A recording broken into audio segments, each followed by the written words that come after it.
Good morning students. चलिए तो आज हमारा नेक्स्ट टॉपिक हम स्टार्ट करते हैं। नेक्स्ट टॉपिक हेडिंग डालिए ऑप्टिकली एक्टिव ऑप्टिकल आइसोमेरिज्म। ठीक है, optical activity optical isomerism of alkyl light. इसके पहले आपको मालूम है कि हम स्ट्रक्चरल आइसोमेरिज्म पढ़ चुके हैं नॉमेनक्लेचर और क्लासिफिकेशन के बाद। ठीक है, स्ट्रक्चर ऑफ आइसोमेरिज्म जो है उसमें हमने दो आइसोमेरिज्म देखा था एल्काइल लाइट्स के। एक था पोजीशन आइसोमेरिज्म, दूसरा था चेन आइसोमेरिज्म। आइसोमेरिज्म आप लोग को अच्छे से मालूम है, आप लोग 11th में पढ़ के आए हैं। ठीक है, अब हम आते हैं स्ट्रक्चरल आइसोमेरिज्म। फिर मैं थोड़ा सा रिवीजन करके बताता हूँ। स्ट्रक्चरल आइसोमेरिज्म में एक्चुअली होता क्या है, इनके मॉलिक्यूलर फॉर्मूला सेम होते हैं। वैसे पढ़ चुके हैं हम इसको, फिर भी एक बार मॉलिक्यूलर फॉर्मूला यहाँ पर होता है सेम, और स्ट्रक्चरल फॉर्मूला जो होता है, स्ट्रक्चरल फॉर्मूला जो होता है यहाँ पर वो होता है बेटा डिफरेंट। ठीक है, ये होता है डिफरेंट। इसके बाद अगर हम स्टीरियो आइसोमेरिज्म की बात करें, ठीक है, आइसोमेरिज्म होता है दो टाइप का, ये दोनों आइसोमेरिज्म के टाइप्स हैं। स्टीरियो आइसोमेरिज्म की बात करें तो यहाँ पर मॉलिक्यूलर फॉर्मूला होगा सेम, इसको मैं शॉर्ट में लिख दें मॉलिक्यूलर फॉर्मूला, ये क्या होता है सेम, और स्ट्रक्चरल फॉर्मूला ये भी होता है सेम। मॉलिक्यूलर फॉर्मूला भी सेम, स्ट्रक्चरल फॉर्मूला भी सेम। तो डिफरेंट क्या चीज होता है, इनमें होता है arrangement of the atom in space, arrangement of the atom in space are different। ठीक है, इनमें डिफरेंट क्या होगा, अरेंजमेंट ऑफ द एटम जो है वो स्पेस में डिफरेंट होगा। देखिए जरा कैसे, कि अगर मान लो एक एग्जांपल से समझो तो टेट्राहेड्रल स्ट्रक्चर होता कैसे है। टेट्राहेड्रल स्ट्रक्चर को अगर मैं यहाँ पर ड्रॉ करके समझाऊं आपको, तो ये कार्बन हो गया, क्योंकि कार्बन में जनरली टेट्राहेड्रल स्ट्रक्चर आपको देखने को मिलता है sp3 हाइब्रिडाइजेशन की वजह से, एक वैलेंसी होती है 4। ठीक है, तो ये कार्बन और इससे लगे हुए ये 4 वैलेंसीज। ठीक है, अगर मान लो इसके 2 हाइड्रोजन लगे हुए हैं, एक ग्रुप जो है सपोज ब्रोमीन है और एक ग्रुप सपोज क्या है हाइड्रोक्सी ग्रुप यहाँ पर लगा हुआ है। एल्काइल लाइट पढ़ रहे हैं इसलिए मैंने यहाँ पर एक एल्काइल ग्रुप यहाँ पर अरेंज कर दिया। ठीक है, या इसको मैं CH3 भी दे सकता हूँ, कोई इशू नहीं है। ठीक है, तो यहाँ ये कौन सा ग्रुप हो गया, मिथाइल ग्रुप हो गया, यहाँ ये हाइड्रोजन, यहाँ ये हाइड्रोजन, यहाँ ये ब्रोमीन और यहाँ ये CH3। ठीक है, स्टीरियो आइसोमेरिज्म मैं आपको बताना चाह रहा हूँ। अब इसमें देखिए ये एक्चुअली होता कैसे है, अगर आपको अभी भी नहीं समझ में आ रहा है, अगर थोड़ा ध्यान देने की कोशिश कीजिएगा। इसको मैं अगर ऐसे लिखूं तो क्या ये आपको ऐसा दिख रहा है कि ये बैक साइड में है और ये ऐसा दिख रहा है कि ये फ्रंट साइड में है। अगर ये दोनों एक प्लेन में है तो नहीं समझ में आया होगा, तो थोड़ा सा और देखते हैं। जैसे कि ये आपका हो गया 3 वैलेंसीज, ये मेरे 3 फिंगर से 3 वैलेंसीज। ठीक है, और ये एक हो गया कौन सा 4th वैलेंसी। ठीक है, अब अगर मान लो मैं इसको कुछ ऐसे अरेंज करूं, थोड़ा ध्यान दीजिएगा, ऐसे अरेंज करूं कि मेरा ये इंडेक्स फिंगर और ये ऊपर मार्कर पेन, ठीक है, ये दोनों एक प्लेन पे है, इसको पेपर पे ड्रॉ कर सकते हो। लेकिन ये जो मेरा थंब फिंगर है, जिसको मैं अभी थोड़ा सा, ठीक है, आपको एक्सप्लेन करने के लिए थोड़ा सा इसको मैं मूव कर रहा हूँ। ठीक है, तो ये जो थंब फिंगर है वो बैक साइड दिख रहा है आपको, और ये जो मिडिल फिंगर है, ये मिडिल फिंगर, और मिडिल फिंगर जो है प्लेन से अबव साइड आपको दिख रहा है, जो आपकी तरफ आ रहा है। ये मिडिल फिंगर आपकी तरफ आ रहा है, ये थंब फिंगर बैक साइड पे है। तो अब आप ये ट्राई कीजिएगा समझने की कि यहाँ पर ये जो CH3 है ये अबव साइड है और ये ब्रोमीन जो है वो बैक साइड पे प्लेन पे। ये दूसरा इसका अरेंजमेंट भी पॉसिबल है बेटा, ये C और ये हाइड्रोजन, ये इसका दूसरा हाइड्रोजन, और यहाँ पर जो CH3 जो कि फ्रंट साइड पे है, ये जो है यहाँ पर ब्रोमीन आ गया और ये बैक साइड पे सपोज CH3 चला गया।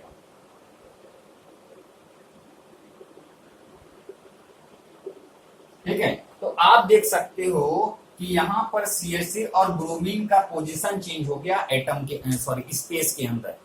स्पेस में CH3 का ग्रुप का और ब्रोमीन ग्रुप का, ब्रोमीन एटम का, दोनों का अरेंजमेंट चेंज हो गया। इनका मॉलिक्यूलर फॉर्मूला सेम था, C दोनों में एक एक है, हाइड्रोजन दोनों में एक एक है, सेम है, CH3 दोनों में एक एक है, ब्रोमीन दोनों में एक एक है, number of hydrogen, number of carbon, number of bromine दोनों में सेम है, मतलब मॉलिक्यूलर फॉर्मूला सेम है, स्ट्रक्चर भी सेम है। ठीक है, सिर्फ डिफरेंस क्या हुआ, दोनों का टेट्राहेड्रल स्ट्रक्चर है, यस और नो, तो दोनों का स्ट्रक्चर भी सेम है, लेकिन डिफरेंट क्या है, इसमें एक एक ग्रुप का 3D में अरेंजमेंट डिफरेंट है। तो इसको हम बोलते हैं स्टीरियो आइसोमेरिज्म। या इन दोनों को हम बोलेंगे अभी stereo isomer of each other, और ये जो फिनोमिना हो जाएगा वो स्टीरियो आइसोमेरिज्म हो जाएगा। ठीक है, तो ऑप्टिकल आइसोमेरिज्म जो है, ये ऑप्टिकल आइसोमेरिज्म जो है वो स्टीरियो आइसोमेरिज्म के अंदर ही आता है। इसके पहले हमको ऑप्टिकल एक्टिविटी समझना पड़ेगा। ठीक है, तो पहले ऑप्टिकल एक्टिविटी में आते हैं। ठीक है, ऑप्टिकल एक्टिविटी क्या होता है वो देखते हैं। ठीक है,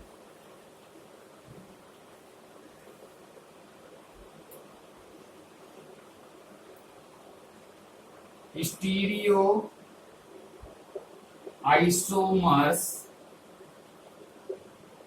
which have the ability to rotate plane polarized PO plane polarized light, plane polarized light. Stereoisomers which have the ability to rotate plane polarized light are known as, या इसको स्टीरियोआइसोमर से लिखा आप ऐसे लिख सकते हो कंपाउंड्स। स्टीरियोआइसोमर से लिखा आप क्या लिख सकते हो कंपाउंड, वैसे वो स्टीरियोआइसोमर्स ही होंगे कंपाउंड्स या stereoisomers which have the ability to rotate plane polarized light are known as optically active compound, optically active compound। ठीक है, समझ में आ रहा है क्या बोलना चाह रहा हूं मैं? ऑप्टिकल एक्टिव कंपाउंड जिसको बोलते हैं ऐसे कंपाउंड जो कि प्लेन पोलराइज्ड लाइट को रोटेट करने की एबिलिटी रखता हो।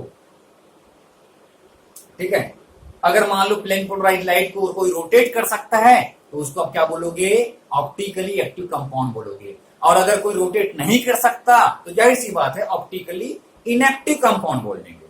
ऐसे कंपाउंड जो कि प्लेन पोलराइज्ड लाइट को रोटेट करने की एबिलिटी रखता हो उसको हम क्या बोलेंगे? Optically active compound. And the compound which cannot rotate the plane polarized light that are known as optically inactive compound. Okay, so you can write the definition of the optically active compound. Okay, now there is a question, here it is the question, what is plane polarized light?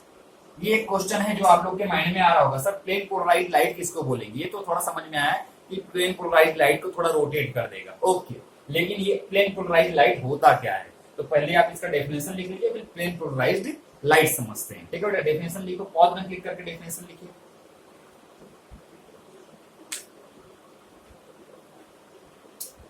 लिख लिया? चलो erase कर दूं मैं। Okay,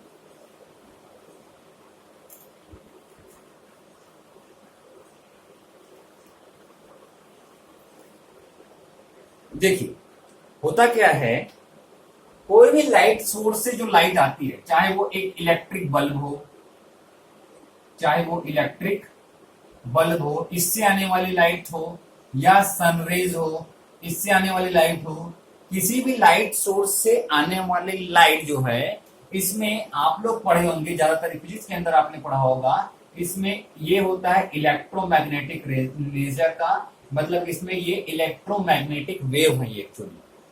ठीक है, electromagnetic wave है in the sense मैं ये बोल सकता हूं कि लाइट जब आती है, लाइट तो ऐसे आ रही है, लेकिन ये लाइट जब आती है तो लाइट में के साथ साथ इसमें इलेक्ट्रिक फील्ड और मैग्नेटिक फील्ड जो है वो जनरेट रहेगा। ठीक है, और वो दोनों एक दूसरे की क्या रहेंगे? पैरेलल चलेंगे। कौन? इलेक्ट्रिक फील्ड और मैग्नेटिक फील्ड वो एक दूसरे के पैरेलल चलेंगे। अगर आप बहुत ही पैरेलल मतलब क्या बोलना चाहते हैं? अगर इलेक्ट्रिक फील्ड ऐसे चलेगा, ठीक है, तो मैग्नेटिक फील्ड कैसे चलेगा बेटा? मैग्नेटिक फील्ड इसके पैरेलल चलेगा, ये ऐसे चलेगा। ठीक है, इलेक्ट्रिक फील्ड अगर मान लो ऐसे चल रहा है तो मैग्नेटिक फील्ड कैसे चलेगा? इसके पैरेलल चलेगा ऐसे। ठीक है, मतलब ये इलेक्ट्रिक फील्ड है, सपोज ऐसे इलेक्ट्रिक फील्ड चल रहा है तो मैग्नेटिक फील्ड कैसे चलेगा? ऐसे चलेगा। समझ में आ रहा है? और ये सनलाइट, ये सनलाइट या कोई भी लाइट है, इलेक्ट्रिक फील्ड जो है वो मैग्नेटिक फील्ड के साथ पैरेलल चलता है। अगर इन शॉर्ट वे में समझो तो आप ऐसे भी बोल सकते हो कि ये सनलाइट जब आ रही है तो ये वाइब्रेट करती हुई आएगी, ऐसे ऐसे वाइब्रेट करती हुई आएगी, वाइब्रेट करती हुई। अगर ये सनलाइट जा रही है तो ये वाइब्रेट करती हुई जाएगी और इनका वाइब्रेशन जो है वो एक प्लेन पे नहीं होगा, एक प्लेन पे नहीं होगा। ये लाइट जो है वो ऐसे ऐसे वाइब्रेट भी करेगी, ठीक है, इलेक्ट्रिक फील्ड मैग्नेटिक फील्ड के चलते वो ऐसे ऐसे वाइब्रेट भी करेगी, ठीक है, और लाइट जो है वो ऐसे ऐसे वाइब्रेट भी करेगी। इसके कई प्लेन्स होंगे, ऐसे ऐसे वाइब्रेट भी करेगी, मतलब कि वो ऐसे ऐसे भी वाइब्रेट कर रही है, वो ऐसे ऐसे भी वाइब्रेट कर रही है, वो ऐसे ऐसे भी वाइब्रेट कर सकता है, ऐसे भी वाइब्रेट कर सकता है, ऐसे भी वाइब्रेट कर सकता है, ऐसे भी वाइब्रेट करेगा, मतलब कई प्लेन्स होंगे। समझ में आ रहा है? थोड़ा समझने की कोशिश कीजिएगा। ये लाइट है, लाइट है तो लाइट जो है, लाइट इधर से इधर जा रही है, लेकिन वो ऐसे ऐसे वाइब्रेट करते हुए भी आ सकता है, ऐसे ऐसे वाइब्रेट करते हुए आ सकता है, ऐसे ऐसे वाइब्रेट करते हुए आ सकता है। इसके कई एंगल्स होंगे, कई प्लेन होंगे, किसके? वाइब्रेशंस के, किसके? लाइट के। कौन से लाइट के? जो ऑर्डिनरी लाइट हम इसको बोलेंगे, सिंपल लाइट, ऑर्डिनरी लाइट, जो भी लाइट, जितने लाइट यहां पर लगे हुए हैं मेरे रूम में, ठीक है, उससे भी ऑर्डिनरी लाइट आ रहा है, सनरे से ऑर्डिनरी लाइट आ रहा है। अब इसमें एक चीज अगर आप और समझ सकते हो, इनके बहुत सारे वेवलेंथ होते हैं, इनके बहुत सारे वेवलेंथ होंगे, अलग अलग लाइट आएंगी और सबके अलग अलग वेवलेंथ होंगे, अलग अलग वेवलेंथ होंगे। जनरली हम बोलते हैं जैसे कि 7 कलर से मिलके बना है ना, एक लाइट में जनरली 7 कलर होते हैं, तो मतलब उसमें 7 वेवलेंथ होते हैं, ऐसा ऐसा भी आप समझ सकते हो, ठीक है। तो अलग अलग डिफरेंट वेवलेंथ हैं, डिफरेंट इनका वाइब्रेशन है, ठीक है, डिफरेंट इनके कलर्स हैं। तो ये है किसकी प्रॉपर्टी? ये सब ऑर्डिनरी लाइट की प्रॉपर्टी है। अब प्लेन पोलराइज्ड लाइट किसको बोलते हैं? प्लेन पोलराइज्ड लाइट आप उसको बोलोगे जिसमें इनका वाइब्रेशन सिर्फ एक सिंगल प्लेन में हो, बस। अगर मान लो ये हो रहा है तो बस यही हो, और दूसरा ना हो। अगर ये इनका वाइब्रेशन का प्लेन है तो सिर्फ यही वाइब्रेशन हो, और दूसरा वाइब्रेशन दूसरे प्लेन में इनका वाइब्रेशन ना हो, सिंगल प्लेन में इनका वाइब्रेशन हो, चाहे वो ये हो, चाहे इनका वाइब्रेशन ये हो, चाहे इनका वाइब्रेशन ये हो। सिंगल प्लेन में अगर वाइब्रेशन होगा, एक ही प्लेन में वाइब्रेशन होगा, तो उसको आप क्या बोलोगे? प्लेन पोलराइज्ड लाइट बोलोगे। क्या बोलोगे? प्लेन पोलराइज्ड लाइट बोलेंगे। जो लाइट है उनका वाइब्रेशन अगर एक ही प्लेन में हो तो हम इनको क्या बोलेंगे? प्लेन पोलराइज्ड लाइट बोलेंगे, या इसको सिंपली पोलराइज्ड लाइट बस भी बोल सकते हो। पोलराइज्ड लाइट बस बोलोगे तो भी चलेगा, प्लेन बोलना कोई जरूरी नहीं है, पोलराइज्ड लाइट बोलेंगे तो भी चलेगा। अगर आप इसको प्लेन पोलराइज्ड लाइट बोल रहे हो या पोलराइज्ड लाइट बोल रहे हो तो इसको क्या बोल सकते हो? इनपोलराइज्ड बोल सकते हो, अनपोलराइज्ड बोल सकते हो, ऐसा बोल सकते हो। ऑर्डिनरी लाइट है जिनका वाइब्रेशन डिफरेंट प्लेन्स में हो रहा है, ठीक है। थोड़ा समझ में आया प्लेन पोलराइज्ड लाइट किसको बोलेंगे। लेकिन ये प्लेन पोलराइज्ड लाइट मिलता कैसे है? अगर मान लो ये जो आपका पोलराइज्ड लाइट है, अनपोलराइज्ड लाइट है या ऑर्डिनरी लाइट है, इसको निकल प्रिज्म से पास कर दिया जाए, जो कि बना होता है कैल्काइट से, कैल्काइट या आप सिंपल समझो कैल्शियम कार्बोनेट से, कैल्शियम कार्बोनेट से जो बना होता है निकल प्रिज्म, इसमें से अगर इसको क्या कर दिया जाए बेटा? पास कर दिया जाए। ये निकल प्रिज्म है, इसमें से अगर मान लो इसको पास कर दिया जाए इस लाइट को, तो इसके बाद जो लाइट मिलता है उनका वाइब्रेशन सिंगल प्लेन पे होता है, हर एक प्लेन पे नहीं होता। मतलब कि निकल प्रिज्म क्या करेगा? बाकी इसके रोटेशन को, बाकी वाइब्रेशन को ये क्या कर देगा? हटा देगा, नेगलिफाई कर देगा, ठीक है। और सिंगल एक ही प्लेन वाले लाइट को यहां से पास होने देगा, ऐसा बोल सकते हो, ठीक है। एक ही प्लेन में वाइब्रेट होने वाला लाइट जो मिलेगा इसको हम बोलेंगे पोलराइज्ड लाइट, ये तो अभी मैं आपको बताया। और ये क्या है? हमारा ऑर्डिनरी लाइट है। तो प्लेन पोलराइज्ड लाइट आपको समझ में आया। प्लेन पोलराइज्ड लाइट क्या होता है? जो कि सिंगल आपके लाइट में, सिंगल प्लेन में वाइब्रेट करे, हर एक प्लेन पे वाइब्रेट ना करे, डिफरेंट प्लेन पे वाइब्रेट ना करे, उसको हम क्या बोलते हैं? प्लेन पोलराइज्ड लाइट बोलते हैं, ठीक है। चाहे तो आप डेफिनेशन बना सकते हो जितना मैं एक्सप्लेन किया उसके according. In what is plane polarised light, अगर ऐसा क्वेश्चन पूछे तो भी आप उसको लिख सको, ठीक है। Ordinary light has the vibration in many planes when they are part from the nickel prism, when they part from the nickel prism, they vibrate only in one plane, and these light are known as, which vibrate only in single plane are known as plane polarised light. ठीक है बेटा, definition मैंने आपको बता दिया, आप लिख सकते हैं, ऐसा तो नहीं कि मेरे को यहाँ लिखनी पड़े। प्लेन पोलराइज्ड लाइट डेफिनेशन लिख लिए, बहुत अच्छे, समझ में आया प्लेन पोलराइज्ड लाइट। तो ये जो प्लेन पोलराइज्ड लाइट है, इसका रोटेशन जो है, सपोज की प्लेन पोलराइज्ड लाइट ये है, ठीक है। अब इसको अगर मान लो कोई कंपाउंड क्या कर दे बेटा, रोटेट करने की एबिलिटी रखे, रोटेट करने की एबिलिटी रखे, मतलब प्लेन पोलराइज्ड लाइट जो है उनका वाइब्रेशन जैसे कि ये था प्रीवियसली, और उसको रोटेट करके वो ये बना दिया, ठीक है। प्रीवियसली को डैश से शो करते हैं सपोज ऐसे, और उसको रोटेशन को कोई कंपाउंड ऐसा बना दिया, तो ये जो कंपाउंड है उसको आप क्या बोलोगे, ऑप्टिकली एक्टिव कंपाउंड बोलोगे। लेकिन अब इसको डिटेक्ट कैसे करते हैं, ठीक है। ऑप्टिकली एक्टिव कोई कंपाउंड है कि नहीं है, उसको डिटेक्ट किया जाता है एक इंस्ट्रूमेंट से, ठीक है। An instrument is used to determine the optical activity of any compound. That instrument is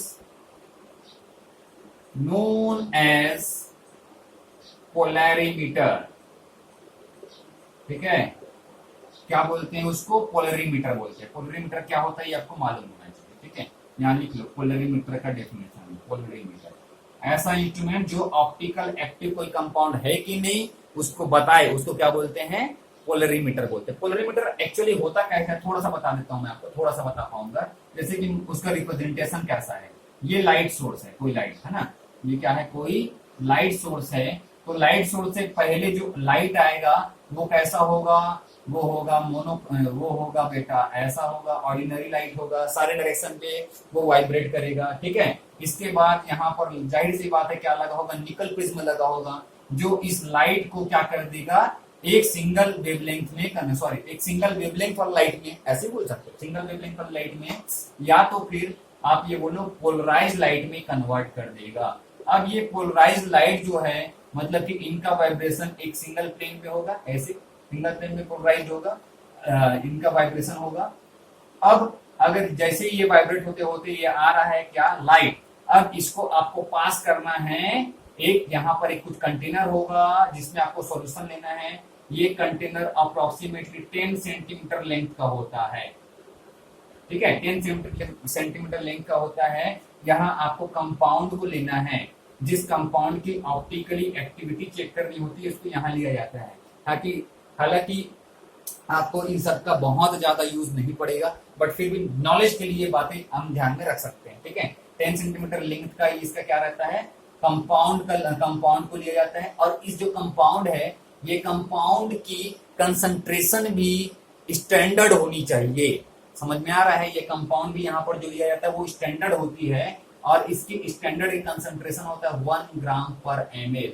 मतलब उसके कंसंट्रेशन को ऐसे प्रिपेयर किया जाता है कि उसकी जो डेंसिटी भी बोल सकते हो आप, कैसा होना चाहिए, 1 ग्राम पर ml होना चाहिए, ऐसे उसको प्रिपेयर करोगे सॉल्यूशन उस कंपाउंड का, ठीक है। इसके बाद ये जो आपका यहाँ से क्या आएगा, लाइट आएगा, ये लाइट के वाइब्रेशन का प्लेन है, ये जो है यहाँ से क्रॉस होने के बाद सपोज कुछ ना कुछ क्या हो गई, वाइब्रेट हो गई, और इसका प्लेन चेंज हो गया, है ना, इसका वाइब्रेशन का प्लेन चेंज हो गया। क्यों, क्योंकि ये कंपाउंड ने क्या कर दिया, उसको रोटेट कर दिया। बेटा समझ में आ रहा है, अभी देखो पहले इसका प्लेन कैसा था, बाद में इसका प्लेन कैसा हो गया, या इसको मैंने ऐसे यहाँ पर एक्सप्लेन कर दिया। फिर इसको यहाँ से मान के चलिए कि कोई यहाँ से आप इसको देख सकते हो, ठीक है, यहाँ से आप देख सकते हो। आई बनाने मेरे को आ नहीं रहा है, आप प्लीज देख लीजिएगा, आई कुछ ऐसे ही बनाते हैं, ठीक है। यहाँ से फिर देखा जाएगा, आपको ऑब्जर्व किया जाएगा, यहाँ कुछ फिल्टर भी होता है, यहाँ फिल्टर होता है, फिल्टर एनालाइजर, फिल्टर एनालाइजर बोला जाता है।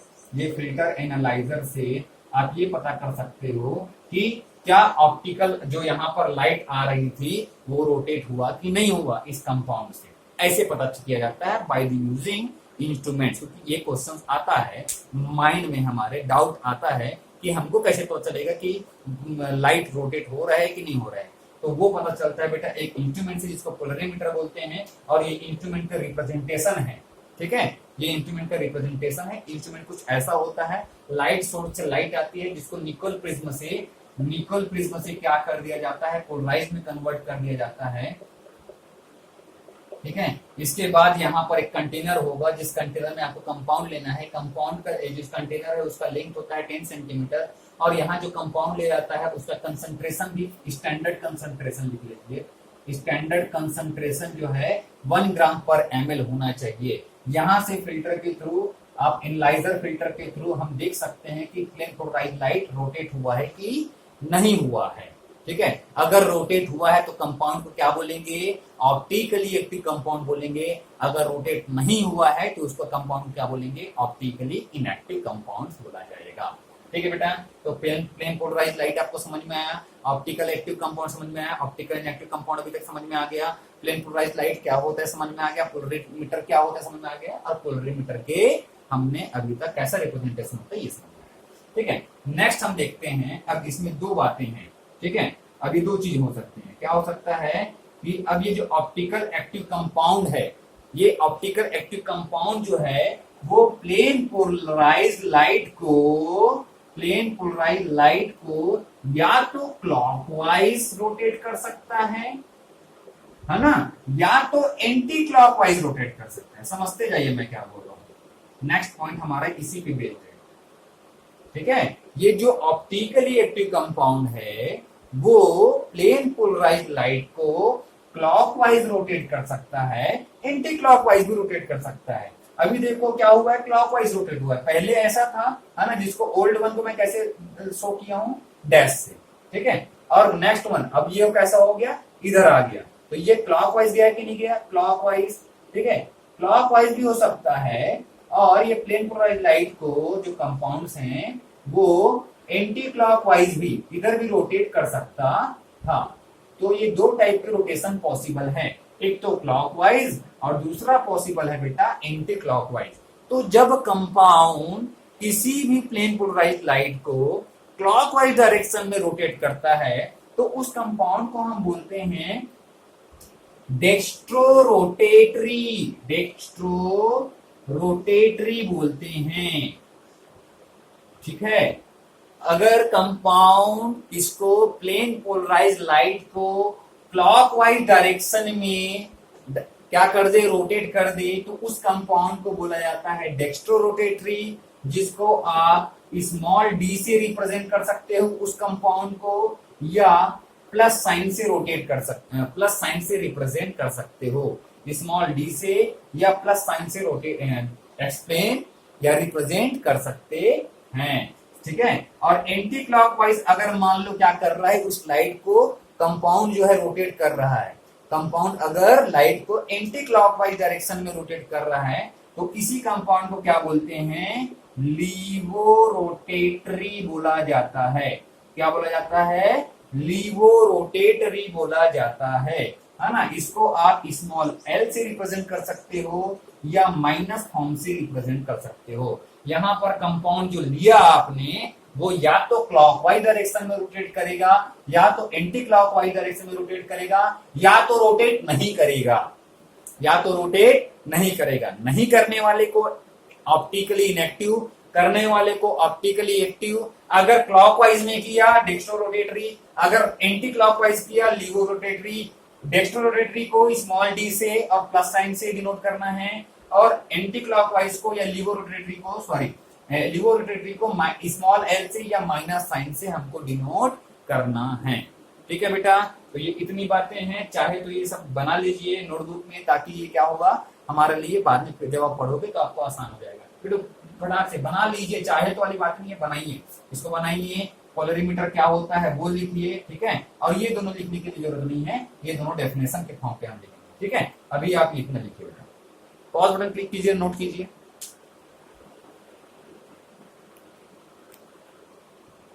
ठीक है, लिख लिए बेटा। चलिए आगे का पार्ट देखते हैं। अभी अब हम क्या लिखेंगे, ऑप्टिकल आइसोमेरिज्म का डेफिनेशन। ऑप्टिकल आइसोमेरिज्म किसको बोलेंगे, ऑप्टिकल आइसोमेरिज्म या ऑप्टिकल आइसोमर्स। ठीक है, optically active compound, optically active compound can exist in minimum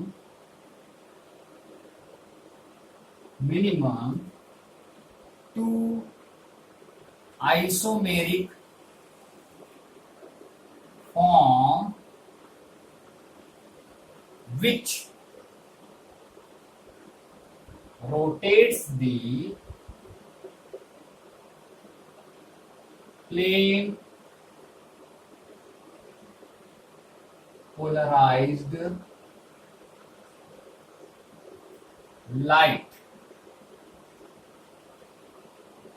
in opposite direction। ठीक है, optically active compound which rotates the, optically active compounds can exist in minimum two isomeric form, दो isomeric form में एग्जिस्ट कर सकता है, जो कि प्लेन पोलराइज लाइट को क्या करे, अपोजिट डायरेक्शन में रोटेट करे। अभी मैंने बताया था एक क्लॉकवाइज और दूसरा एंटी क्लॉकवाइज, मतलब कि एक आइसोमर क्या करेगा, प्लेन पोलराइज लाइट को क्लॉकवाइज डायरेक्शन में रोटेट करेगा और दूसरा आइसोमर क्या करेगा, उसको एंटी क्लॉकवाइज डायरेक्शन में रोटेट करेगा। तब क्लॉकवाइज रोटेट करने वाले को और एंटी क्लॉकवाइज रोटेट करने वाले को, इन दोनों को क्या बोलेंगे हम, ऑप्टिकल आइसोमर्स बोलेंगे। ठीक है, optically active compound can exist in minimum two isomeric forms which rotates the plane polarised light in opposite directions. Okay, direction that compounds are known as optical isomers, and the phenomena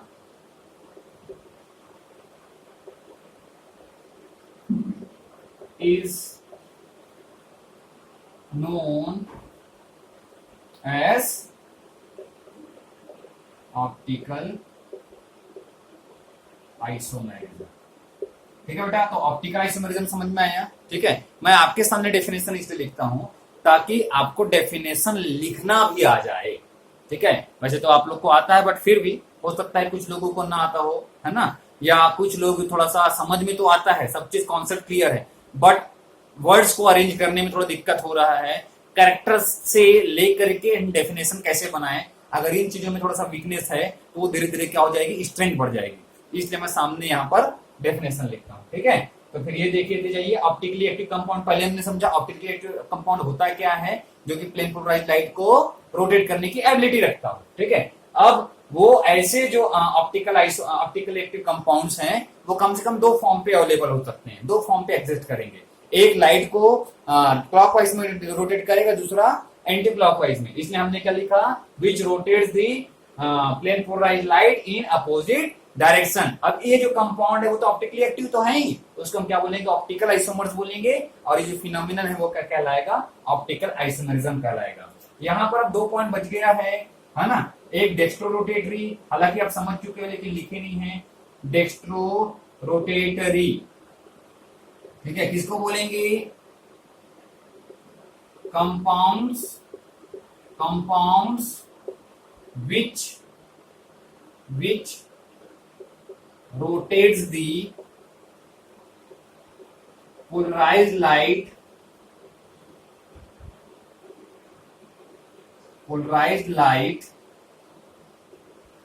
in कौन सा direction, अभी बताया था, clockwise direction. कौन सा direction, clockwise direction. TiON, okay बेटा, TiON, ठीक है। डेक्स्ट्रोरोटेटरी को अब यहाँ पर लिखने की जरूरत क्या है, it is represented by, it is, चलो लिख देते हैं, रिप्रेजेंटेड बाय स्मॉल डी और प्लस, ठीक है। स्मॉल डी से हम या तो लिख सकते हैं या तो प्लस साइन से हम उसको रिप्रेजेंट कर सकते हैं। ये किसको बोलेंगे, डेक्स्ट्रोरोटेटरी कंपाउंड। और वही लीवोरोटेटरी क्या हो जाएगा, आसान है, लिख लोगे, लीवोरोटेटरी लिख लेंगे, बहुत आसान है। चलिए लिखिए, लिखिए बेटा, compounds which rotates the polarised light in anti clockwise direction, ठीक है। कंपाउंड्स विच रोटेट्स, सर बहुत स्लो चलते हैं आप, कोई दिक्कत नहीं बेटा, कई लोगों को लगता होगा बहुत स्लो चलता है, इसके लिए आपको परेशान होने की जरूरत नहीं है। मैं बीच में रोक करके आपको बता रहा हूं। अगर आपको लगता है कि सर बहुत स्लोली पढ़ाते हैं और बार बार हर चीज लिखवा रहे हैं, जो चीज मालूम है वो भी लिखवा रहे हैं, देखो बेटा सबकी अलग अलग स्ट्रेंथ होती है, सबकी अलग अलग स्पीड होती है। आपकी स्पीड अच्छी है तो आपको बहुत स्लो लग रहा है, कई लोगों को जो कि जल्दी गेन नहीं कर पाते उनको बहुत स्पीड लगेगा अगर हम स्पीड से पढ़ाऊंगा। तो अगर आपका नॉलेज अच्छा है, आप जल्दी से इसको गेन कर पा रहे हो, मेरा जो स्पीड है वो बहुत स्लो लग रहा है, तो आपके लिए एक सजेशन है, कभी भी मेरे आप वीडियो देखते हो, if you are following me, तो आप एक काम कर सकते हो, आप प्ले स्पीड को इंक्रीज कर सकते हो, ठीक है बेटा। 1.25 में आप देखो, है ना, स्पीड को 1.25 कर दीजिए, थोड़ा स्पीड से मेरी जो भी एक्सप्लेनेशन है वो चलेगी, ठीक है। अगर मान लो आपको ये स्लो लग रहा है तो मतलब जहां पर अगर 1 घंटे एक्सप्लेनेशन है 1.25 के हिसाब से हो सकता है कि वो आपका 10 मिनट सेव कर ले, ठीक है। तो वो आप क्या बोलते हैं 1.25 की स्पीड से आप देख सकते हो, वो आपका टाइम सेव करेगा, ठीक है बेटा। Compounds which rotates the plane polarised light in anti clockwise direction, ठीक है, वो क्या है, लीवोरोटेटरी, वो क्या है, लीवोरोटेटरी है, ठीक है। किससे रिप्रेजेंट करोगे, it is represented by small L और माइनस, ठीक है। एक चीज और है, मेरा एक और एम है, जब तक वीडियो चल रहा है, जब तक आपके हाथ में मोबाइल है, वीडियो चल रहा है, चाहे आप अपने पीसी में या लैपटॉप में भी देख रहे हो, तो वीडियो खत्म होते होते सारे पॉइंट्स आपके क्लियर हो जाना चाहिए, सारे माइंड में बैठ जाना चाहिए, अलग से स्टडी करने की जरूरत ना पड़े, आप डायरेक्ट 5 दिन बाद रिवीजन करो, ऐसे आपका दिमाग में बैठ जाए। इसलिए मैं थोड़ा स्लो, स्पीड से चलूंगा तो एकदम दिमाग में नहीं बैठेगा, ठीक है बेटा, इसलिए थोड़ा अपन स्लो चलते हैं, स्लो पढ़ो, अच्छे से पढ़ो। Laevorotatory, compounds which rotate the plane polarised light in anti clockwise direction, ठीक है। किसको बोलेंगे, इसको बोलेंगे लीवोरोटेटरी, ठीक है। सारे पॉइंट्स एक बार लिख लीजिए, अगर नहीं लिखे मैं साइड हो जाता हूँ, साइड हो गया मैं, ठीक है। आप इसका स्क्रीनशॉट ले लीजिए या पॉज बटन क्लिक करके नोट कर लीजिए, नोट करो बेटा। उसके बाद नेक्स्ट पॉइंट करते हैं, चलिए बेटा लिखिए, आप लोगों ने नेक्स्ट हेडिंग डाली एग्जांपल, चलिए एग्जांपल समझते हैं डेक्स्ट्रोरोटेटरी लीवोरोटेटरी को। तो देखिए जरा, जैसे कि लैक्टिक एसिड इसके एग्जांपल है, लैक्टिक एसिड, ठीक है। लैक्टिक एसिड एक्चुअली 3 फॉर्म पे अवेलेबल हो सकता है, 3 फॉर्म्स में अवेलेबल होता है, देखो कंपनी का फॉर्म, ठीक है। लैक्टिक एसिड का बेटा फॉर्मूला देखेंगे ध्यान से, इसमें एक कार्बन यहाँ पे, दूसरा कार्बन हम यहाँ पर लेंगे CH3 होता है, एक लगा होता है COH, एक होता है H, एक होता है OH, मतलब कि ये एक्चुअली है क्या, 2 हाइड्रोक्सी प्रोपेनोइक एसिड, क्या है ये, 2 हाइड्रोक्सी प्रोपेनोइक एसिड है, जिसको हम क्या बोलते हैं, लैक्टिक एसिड। लैक्टिक एसिड जो होता है, इसका अगर आप मिरर इमेज बनाओ, मिरर इमेज कैसे बनेगा, चलो ध्यान से, मिरर इमेज देखो कैसे बनेगा, मिरर इमेज कैसे बनेगा, जैसे कि ये हो गया आपका OH, यहाँ पर OH है तो OH इधर आ जाएगा, और ये कार्बन, मिरर इमेज का मतलब समझिए मैं क्या बोलना चाह रहा हूँ कि यहाँ पर अगर मैं मिरर रख दूं ऐसे, तो आपको कैसा आपको इमेज देखने को मिलेगा, ठीक है। मिरर अगर रहे यहाँ पर तो OH के जस्ट सामने, तो OH इधर आ जाएगा, ऐसे मिरर रहेगा, ये इसका मिरर इमेज है, यस और नो, दोनों फिंगर, दोनों हमारा मेरा पाम जो है वो एक दूसरे का मिरर इमेज है। अगर मैं यहाँ से यहाँ पर एक मिरर रखूं तो ये वाला फिंगर किधर दिखेगा, बताओ, लास्ट में दिखेगा क्या, नहीं, ये सामने ही दिखेगा, ये ऐसा दिखेगा आपको मिरर इमेज, ठीक है। बस ये दोनों रिंग भी दिखेगा भाई, इसमें ध्यान रखिएगा। ठीक है, चलिए समझ में आ रहा है। अगर मान लो फिंगर हमारा जो पाम है वो एक दूसरे का क्या है, मिरर इमेज है, तो वैसे ही जब ये OH है तो ये OH यहाँ आ जाएगा, ये कार्बन हो गया, COOH तो यही रहेगा और नीचे का CH3 भी यही रहेगा। जो H इधर लेफ्ट में था इधर का, वो इधर राइट में आ जाएगा। ठीक है, तो ये दोनों एक आइसोमर पॉसिबल है। इसमें से कोई एक जो है वो इमेज जो प्लेन पोलराइज्ड लाइट को क्लॉकवाइज डायरेक्शन में रोटेट करेगा। ठीक है, जैसे कि सपोज ये क्लॉकवाइज डायरेक्शन में रोटेट कर रहा है तो इसको आप प्लस फॉर्म से या फिर इसको D से डिनोट करोगे, प्लस बोल सकते हो या D बोल सकते हो। D लैक्टिक एसिड बोलेंगे, अब इसको क्या बोलेंगे, प्लस या D लैक्टिक एसिड, मतलब कि ये डेक्स्ट्रो रोटेटरी है। ये प्लेन पोलराइज्ड लाइट को कौन से डायरेक्शन में, एंटी क्लॉक डायरेक्शन में रोटेट करता है, तो इसको आप क्या बोलोगे, लिवो रोटेटिव बोलोगे। इसलिए इसको L से, स्मॉल L से डिनोट कीजिए। स्मॉल L में आपको ब्रैकेट लगाने की जरूरत नहीं है। L lactic acid, L lactic acid आप लिख सकते हो, या माइनस साइन से आपको एक्सप्लेन करना है तो माइनस लैक्टिक एसिड से आप ऐसे रिप्रेजेंट इसको कर सकते हो। ठीक है, तो लैक्टिक एसिड ऐसे दो फॉर्म पे यहाँ पर अवेलेबल है। मैंने बोला था 3 फॉर्म होता है ना। थर्ड फॉर्म क्या हो सकता है बेटा, अगर इसके 50% को और इसके 50% को, मतलब कि इसका जितना भी अमाउंट आप ले लीजिए, इसका 10 ml ले लिया, इसका भी 10 ml ले लिया, उसको मिक्स कर दिया, तो सोचो जरा कि वो प्लेन पोलराइज्ड लाइट को कौन से डायरेक्शन में रोटेट करेगा। मतलब इसमें कुछ मॉलिक्यूल ऐसे होंगे जो कि क्लॉकवाइज डायरेक्शन में रोटेट करने वाले होंगे, उतने ही मॉलिक्यूल ऐसे हैं जो कि एंटी क्लॉकवाइज डायरेक्शन में रोटेट करने वाले हैं। कुछ मॉलिक्यूल ऐसे हैं जो कि क्लॉकवाइज डायरेक्शन में रोटेट करने वाले हैं, कुछ मॉलिक्यूल ऐसे हैं जो कि एंटी क्लॉकवाइज डायरेक्शन में रोटेट करने वाले हैं, और दोनों इक्वल अमाउंट में हैं, तो फिर वो किधर भी रोटेट नहीं करेगा। तो जो प्लेन पोलराइज्ड लाइट को इधर उधर कहीं भी रोटेट ना कर पाए उसको हम बोलते हैं रेसेमिक मिक्सचर बोलते हैं। ठीक है, उसको क्या बोलते हैं, रेसेमिक मिक्सचर बोलते हैं, या उसको हम प्लस माइनस दोनों से डिनोट करेंगे और इसको बोलेंगे लैक्टिक एसिड। उसको हम क्या बोलेंगे, प्लस माइनस लैक्टिक एसिड बोलेंगे, और ये होगा ऑप्टिकली इनएक्टिव होगा।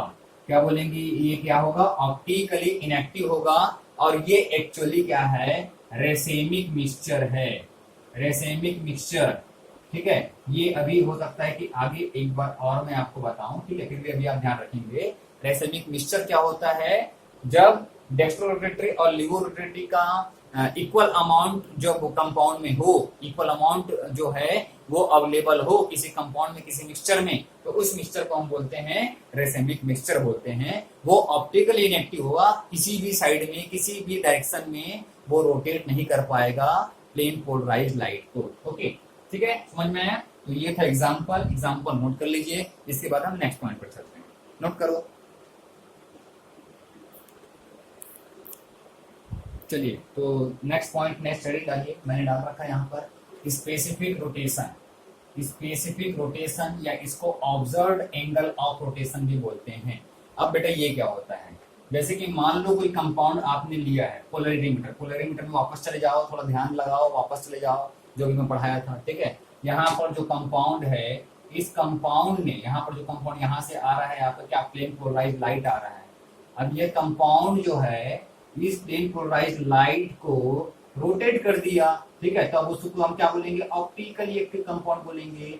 और रोटेट कितना किया, किस एंगल तक रोटेट किया, इसको हम, ये जो है हमारा पहले प्लेन पोलराइज्ड लाइट ऐसा था, ठीक है, जो कि अब इतना रोटेट हो गया, तो किस एंगल से रोटेट हुआ, इसको अल्फा से डिनोट करते हैं। जितने एंगल से रोटेट होता है उसी को बोला जाता है ऑब्जर्व्ड एंगल ऑफ रोटेशन या specific rotation.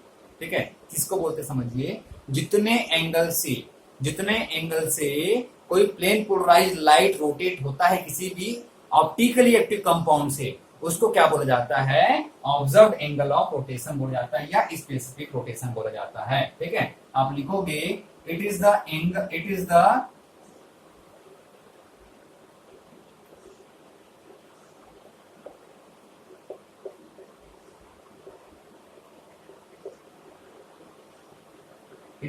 angle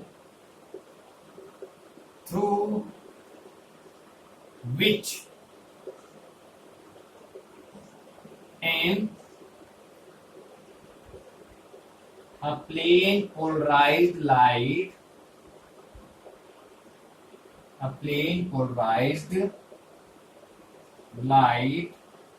get rotated, it is the angle through which a plane polarized light get rotated by optically active compound. Optically active compound जो है किसी भी आपके प्लेन पोलराइज लाइट को किस angle से rotate किया, कितने एंगल तक रोटेट किया, उसी को हम क्या बोलते हैं, स्पेसिफिक रोटेशन बोलते हैं या ऑब्जर्व एंगल ऑफ रोटेशन बोलते हैं। और इसको अल्फा से डिनोट किया जाता है। किससे डिनोट किया जाता है? अल्फा से डिनोट किया जाता है। ठीक बेटा, पॉइंट लिख लीजिए। इसके बाद नेक्स्ट हम चलते हैं नेक्स्ट पॉइंट की तरफ, जिसको बोला जाता है प्लेन ऑफ सिमेट्री। जिसको बोला जाता है प्लेन ऑफ सिमेट्री हमारा नेक्स्ट टॉपिक है, नेक्स्ट पॉइंट है इस टॉपिक के अंदर। ठीक है, नेक्स्ट हेडिंग दीजिएगा प्लेन ऑफ सिमेट्री। समझते हैं क्या है। ये बहुत सिंपल सी बात थी, मैं उस टाइम बताना भूल गया था। ये वहीं पे हमको समझा देना था जब मैंने डेस्टो रोटेटिव लिवो रोटेटिव बताया। ठीक है, जिस एंगल से रोटेट हुआ वो क्या होगा, अल्फा होगा, ऑब्जर्व्ड एंगल ऑफ रोटेशन बोलेंगे। ठीक है, प्लेन ऑफ सिमेट्री किसको बोलते हैं अब देखिए। इसको मैं क्या बोलते हैं, इरेज कर दो बेटा।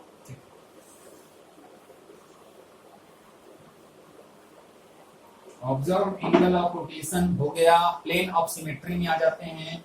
प्लेन ऑफ सिमेट्री किसको बोला जाता है, अगर मान लो कोई ऑब्जेक्ट हो, कोई ऑब्जेक्ट है आपके पास, ठीक है, एनी ऑब्जेक्ट, जैसे कि मान लो एक ह्यूमन बॉडी ले लो। ह्यूमन बॉडी हे भगवान, ह्यूमन बॉडी कैसे बनाऊं मैं ह्यूमन बॉडी।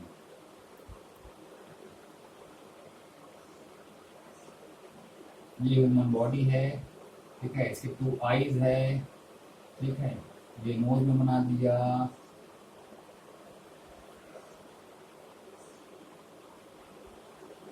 चलो हेड इतना सफिशिएंट है। ठीक है, ह्यूमन बॉडी जो है इसके अगर मान लो मैं इसको यहां से कट करूं, समझते जाइए फिर बताते हैं क्या होता है। यहां से अगर मान लो कट किया जाए तो दोनों इक्वल पार्ट होगा कि नहीं होगा, बताओ। दोनों इक्वल पार्ट होगा कि नहीं होगा। अगर चलो मेरे को देखो, अगर मान लो यहां से एक कट किया जाए, यहां से, ठीक है, करना मत, यहां से कट किया जाए तो दोनों इक्वल पार्ट में डिस्ट्रीब्यूट हो सकता है, इक्वल हाफ में डिस्ट्रीब्यूट हो सकता है, इक्वल पार्ट में सेपरेट हो सकता है। ठीक है, तो और जैसे कि मान लो हम ले लिए एक कैप ले लो, आप एक अच्छा सा आइडेंटिकल कैप ले लो, आइडेंटिकल कैप लो, है ना, आइडेंटिकल कैप लीजिए, कुछ भी कैप मत लेना जिसका साइज कुछ ऐसा हो। ये आइडेंटिकल कुछ कैप है, ये एक हेड है। इस हेड को आप यहां से क्या करो, कट करो, आइडेंटिकल हाफ है। ठीक है, जैसे कि मान लो इंग्लिश का लेटर ए, इसको यहां से कट करो, आइडेंटिकल है, इक्वल है कि नहीं है, सोच के देखो जरा।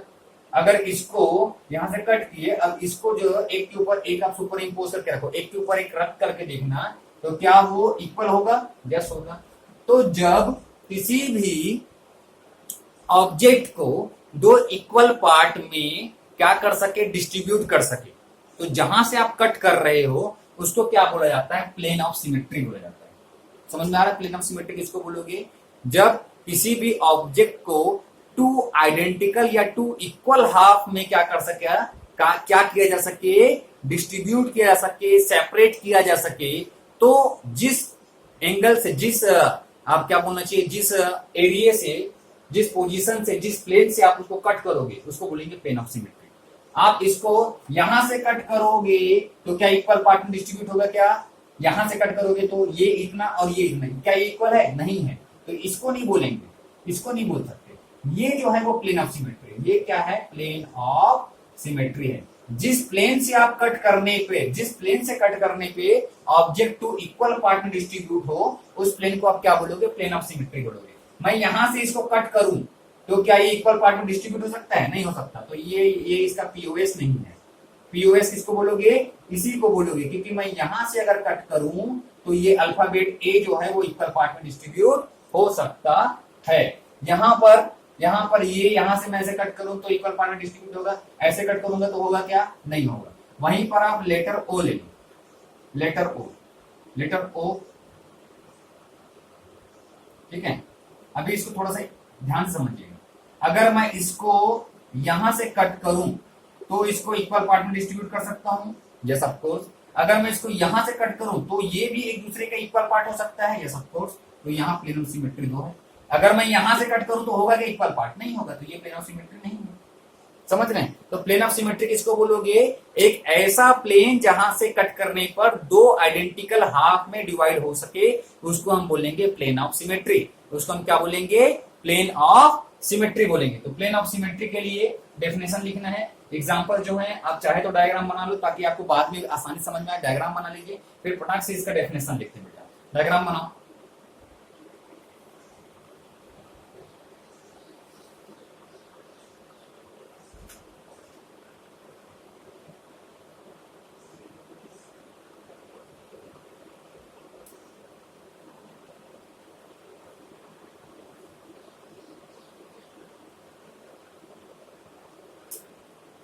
बना लिए, चलो अब लिखो। A plane of symmetry, a plane of symmetry is a plane, is a plane from which an object can be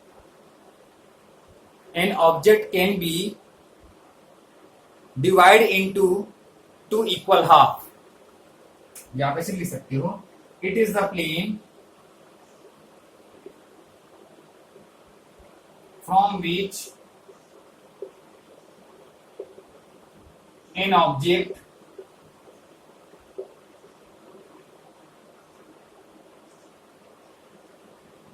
can divide into two equal halves। दो इक्वल हाफ में हम क्या कर सके, डिस्ट्रीब्यूट कर सके, उसको हम क्या बोलते हैं, प्लेन ऑफ सिमेट्री बोलते हैं। ये किसका है डेफिनेशन, प्लेन ऑफ सिमेट्री का, जिसको शॉर्ट में बोला जाता है पीओएस। तो यहाँ पीओएस का डेफिनेशन है, ठीक है। तो ये सब में प्लेन ऑफ सिमेट्री, यहाँ वन प्लेन ऑफ सिमेट्री, यहाँ भी वन प्लेन ऑफ सिमेट्री, यहाँ वन प्लेन ऑफ सिमेट्री, ठीक है। ये यहाँ पर ये ऐसे हम डिवाइड नहीं कर सकते, समझने के लिए बना लो, ये पीओएस नहीं है, ठीक है भाई। यहाँ पर दो पीओएस आपको दिख रहा है, ठीक है, समझ में आया। तो प्लेन ऑफ सिमेट्री किसको बोलेंगे, समझ में आया बेटा। अब आते हैं नेक्स्ट पॉइंट की तरफ, अब आते हैं नेक्स्ट पॉइंट की तरफ। हेडिंग डालिए, डिसिमेट्री, डिसिमेट्रिक, डिसिमेट्रिक कीरल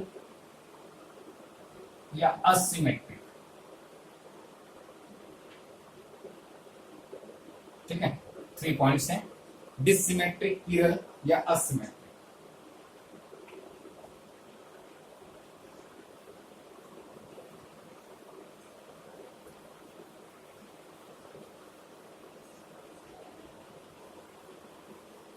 बेटा वीडियो की लेंथ कितनी हो गई है, वीडियो की लेंथ कितनी हो गई है ये भी देख लिया जाए, है ना, ताकि बहुत ज्यादा फाइल का साइज ना हो। Okay let's check it. Okay तो 48 मिनट हुआ है, 48 मिनट हुआ है, थोड़ी देर और देखते हैं, कुछ पॉइंट्स कवर करते हैं, ठीक है। डिसिमेट्रिक, कीरल या असिमेट्रिक, ये किसको बोलेंगे, ठीक है। Compounds, compounds or objects which do not have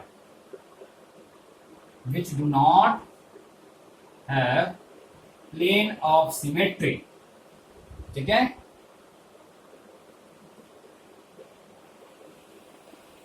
are known as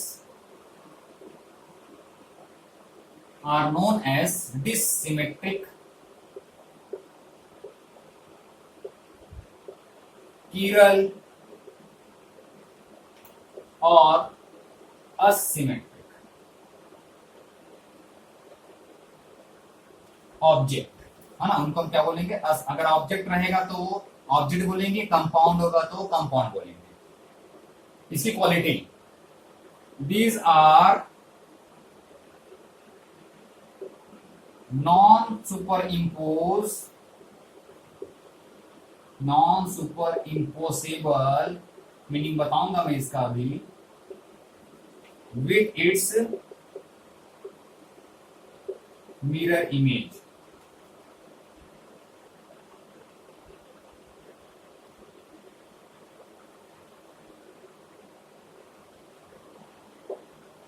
with its mirror image. देखो जैसे कि डिसिमेट्रिक बोलेंगे उसको, यहां पे कोई दिक्कत नहीं है। जैसे कि मैं अभी क्या बनाया था, हेड बनाया था, एक हेड बनाया था। जैसे कि चलो अल्फाबेट से लेते हैं, बार बार ड्राइंग करने में थोड़ा सा टाइम लगता है, ठीक है। अल्फाबेट ए, यहाँ प्लेन ऑफ सिमेट्री है। ओ, यहाँ पे प्लेन ऑफ सिमेट्री है। यहां से अगर मैं कट करूं, ये भी इसका पीओएस है, ठीक है, यहाँ भी पीओएस है। तो अगर पीओएस है तो वो उसका मिरर इमेज जो है एक दूसरे के साथ सुपर इम्पोसिबल है। देखो कैसे सुपर इम्पोसिबल है। मैं जरा यहां बना लूं, ये आप दोनों पॉइंट आप नोट कर लिए क्या, फटाक से दोनों पॉइंट नोट कर लीजिए बेटा, तो फिर मेरे को एक्सप्लेन करने की जगह मिल जाएगा। नोट करो, नोट कर लिया, पॉज बटन क्लिक करो, नोट करो।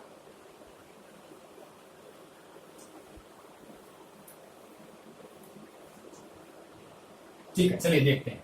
जैसे कि ये आपका अल्फाबेट ए है, इस अल्फाबेट ए के सामने मैं यहाँ पे मिरर इमेज रखूं तो अल्फा जो मेरे को स्ट्रक्चर मिलेगा, सॉरी मिरर इमेज में जो मिलेगा वो क्या मिलेगा, यही ए मिलेगा, ऐसा ही मिलेगा, ठीक है।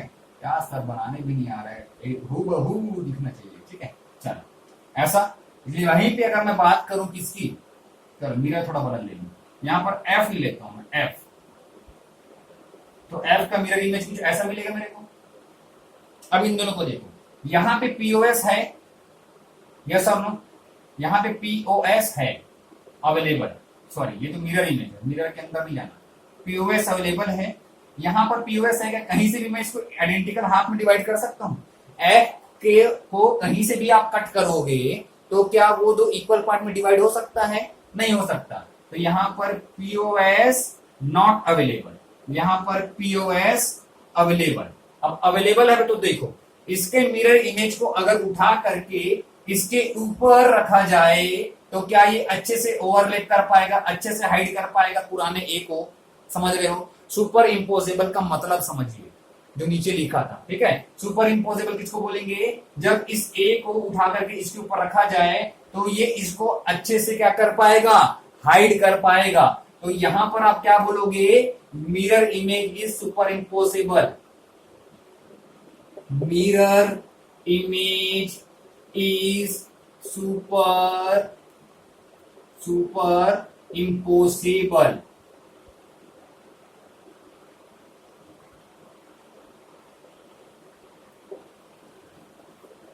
ठीक है।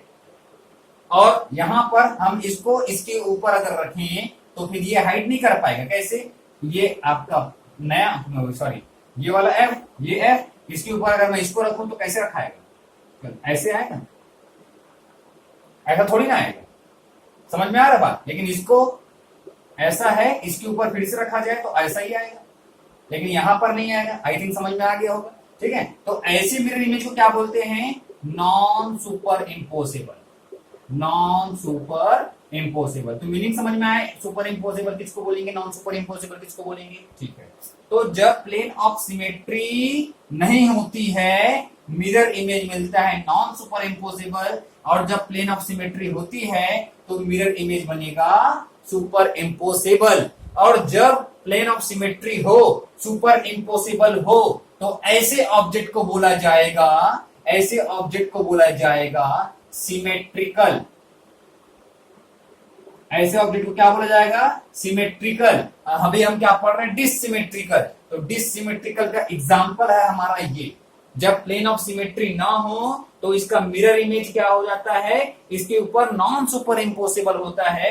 ऐसे ऑब्जेक्ट को बोला जाता है असिमेट्रिक, असिमेट्रिक बोलते हैं, या फिर बोलते हैं इसको किरल, या फिर इसको क्या बोलते हैं, किरल बोलते हैं। और इसको क्या बोलते हैं, सिमेट्रिकल बोला जाता है, या इसको अकिरल बोला जाता है, या इसको अकिरल बोला जाता है। समझ में आया थोड़ी सी बात। सुपर इम्पोसिबल मिरर इमेज कब होगा, समझ में आया। Non super impossible mirror image किसको बोलते, समझ में आया, ठीक है। असिमेट्रिक बोलेंगे इसको, ऑब्जेक्ट को, जब उसके मिरर इमेज जो है एक दूसरे के साथ सुपर इम्पोसिबल ना हो, प्लेन ऑफ सिमेट्री ना हो, तो असिमेट्रिकल होगा, किरल होगा, ठीक है। और जब सुपर इम्पोसिबल हो, प्लेन ऑफ सिमेट्री हो, तो फिर उसको क्या बोलेंगे, सिमेट्रिकल ऑब्जेक्ट बोलेंगे, अकिरल ऑब्जेक्ट बोलेंगे, ठीक है। तो मैं आपको 2 पॉइंट बता दिया, एक तो डिसिमेट्रिकल, असिमेट्रिकल, किरल भी बता दिया, अकिरल भी बता दिया। अकिरल या सिमेट्रिकल क्या बोलोगे, यहीं पर डेफिनेशन लिख लीजिए, when compound have what, asymmetric, sorry अरे यार असिमेट्रिक तो बता चुका हूं, ये तो बता चुका है ना, ये है आपका असिमेट्रिकल या डिसिमेट्रिकल या किरल। ये नहीं, इसका डेफिनेशन नहीं लिखने, यहां पर लिख लो, when the compound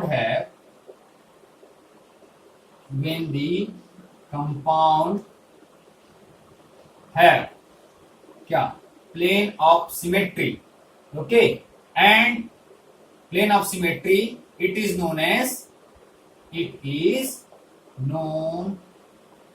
as symmetrical और अकिरल ऑब्जेक्ट, ठीक है बेटा, सिमेट्रिकल और अकिरल ऑब्जेक्ट लिख लेंगे ना। थोड़ा सा रफ जैसा हो गया है, आप लिख लेंगे, एबल है समझने को। ये डेफिनेशन हो गया सिमेट्रिकल का, व्हेन द कंपाउंड है plane of symmetry it is known as symmetrical या अकिरल ऑब्जेक्ट, ठीक है बेटा।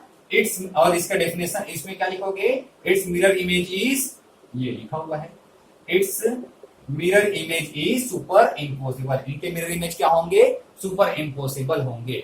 एग्जाम्पल ए, ठीक है, यहां तो बता ही चुका था, एग्जाम्पल एफ, ऑब्जेक्ट एफ, ठीक है। अब बताते जाओ, ये क्या है, सुपर इम्पोसिबल की non super impossible, super impossible, तो ये क्या होगा, अकिरल ऑब्जेक्ट है। ये क्या है, अकिरल ऑब्जेक्ट है या सिमेट्रिकल ऑब्जेक्ट है, ये भी अकिरल ऑब्जेक्ट है या सिमेट्रिकल ऑब्जेक्ट है, क्योंकि इसके मिरर इमेज क्या हो सकते हैं, सुपर इम्पोज हो सकते हैं, ठीक है बेटा। तो सिमेट्रिकल, डिसिमेट्रिकल, असिमेट्रिकल, किरल, अकिरल, ये काफी कंफ्यूज करते हैं, ये तीनों नेम सेम है, ध्यान रखिए, काफी कंफ्यूज करते हैं, तीनों नेम सेम है, डिसिमेट्रिकल, किरल और असिमेट्रिकल, और यहाँ पर अकिरल और सिमेट्रिकल, ये दोनों जो हैं वो सेम है, इसके 3 नेम्स है, अलग अलग नेम्स है, ठीक है। समझ में आया, समझ में आया बेटा, चलिए बढ़ गया, तो मैं इसको इरेज कर दूं, नेक्स्ट पॉइंट की तरफ चलें। ओके, बहुत अच्छे,